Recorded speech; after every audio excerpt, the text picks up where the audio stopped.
На сегодняшнее утро у нас есть подтверждение окончательное о наличии на территории Республики Саха-Якутия больного коронавирусной инфекцией. Вот по генеральному директору ЯТЭКа анализ подтвердился. И сегодня у нас еще есть 6 человек, у которых анализы, взятые здесь на территории города Якутска, лаборатории Роспотребнадзора, они показали предварительный положительный результат. Все эти анализы сегодня утром направлены в Новосибирск для дальнейшей работы по подтверждению или не подтверждению анализа.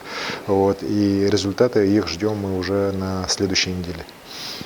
Конечно же, понимая всю ответственность ситуации, мы уже с позавчерашнего дня ведем работы по изолированию лиц, имевших контакты с больным и предполагаемыми больными.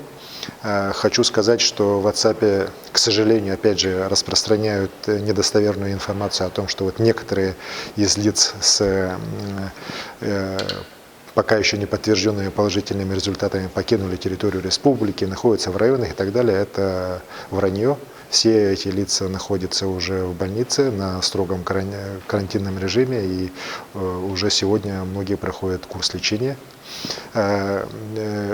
Сейчас осталось порядка еще 60 работников ЯТЭКа из более чем 100, из тех, кто контактировал непосредственно с больным и предварительно с лицами, имевшими предварительный такой положительный результат по анализам.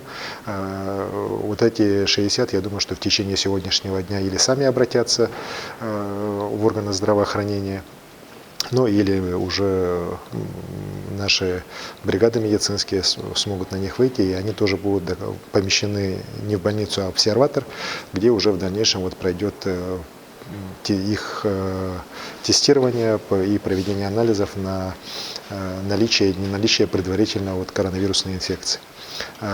Еще раз обращаюсь к тем работникам ЯТЭКа, которые сегодня еще пока не вышли на связь, с просьбой в ближайшее время это сделать, так как это нужно в первую очередь вам и вашим родным и близким. Потому что ситуация, еще раз говорю, она вызывает очень серьезные у нас опасения по возможности заражения этих людей от тех лиц, которые сегодня уже подтвержден анализ коронавирусной инфекции или которые могут подтвердиться уже в ближайшее время.